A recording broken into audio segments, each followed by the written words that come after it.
کو حق کی طرف متوجہ کرنے کا اصول کیا ہے؟ سب سے پہلی چیز یہ ہے کہ کم از کم اس کا یہ ایمان موجود ہو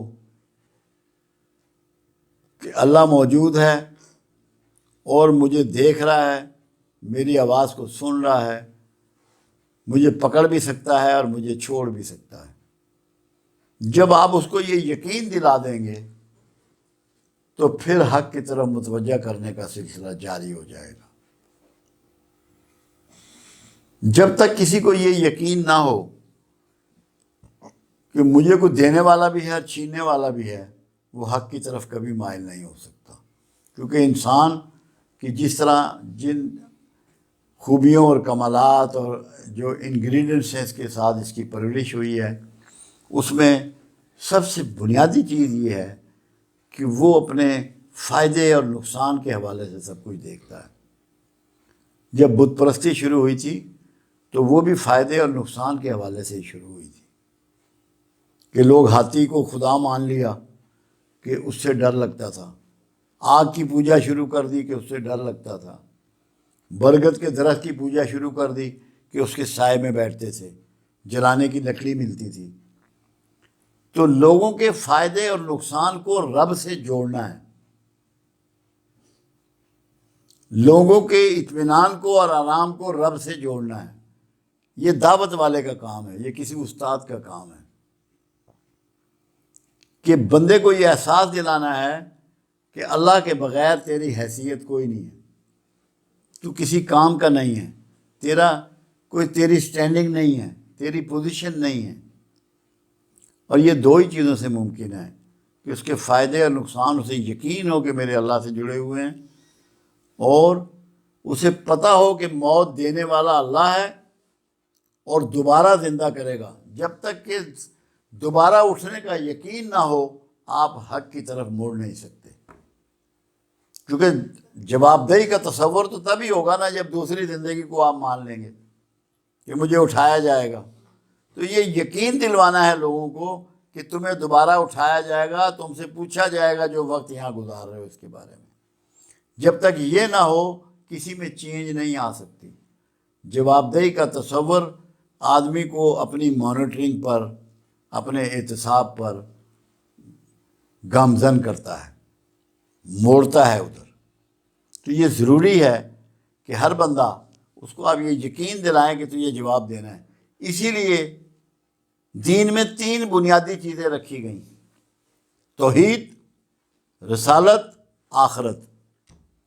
اگر دوبارہ اٹھنے کا تصور ختم کر دیا جائے تو کیا مذہب کا وجود رہ جائے گا؟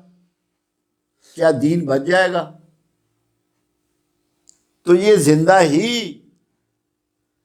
جواب دہی کے تصور کے ساتھ ہے، وہ لوگوں میں اجاگر کرنا ہے کہ تجھے جواب ضرور دینا ہے، اس کی طرف لوگوں کو مائل کرنا ہے۔ اور کوئی اچھا استاد اسی کی طرف لوگوں کو لے کے آتا ہے کہ تاکہ جواب دہی کا تصور آ جائے تو پھر آدمی حق کی طرف متوجہ ہوتا ہے۔ اور حق فطرت ہے، فطرت اپنی طرف کھینچ لیتی ہے، کیونکہ ہم سب فاطر کے بنائے ہوئے ہیں، فاطر نے ہماری سب کی فطرت پیدا کی ہے۔ جیسے سورج کی فطرت اندھیرا دینا نہیں ہے، روشنی دینا ہے۔ چاند کی فطرت ٹھنڈک دینا ہے، گرمائش نہیں دیتا چاند، چاندنیاں ٹھنڈی ہوتی ہیں۔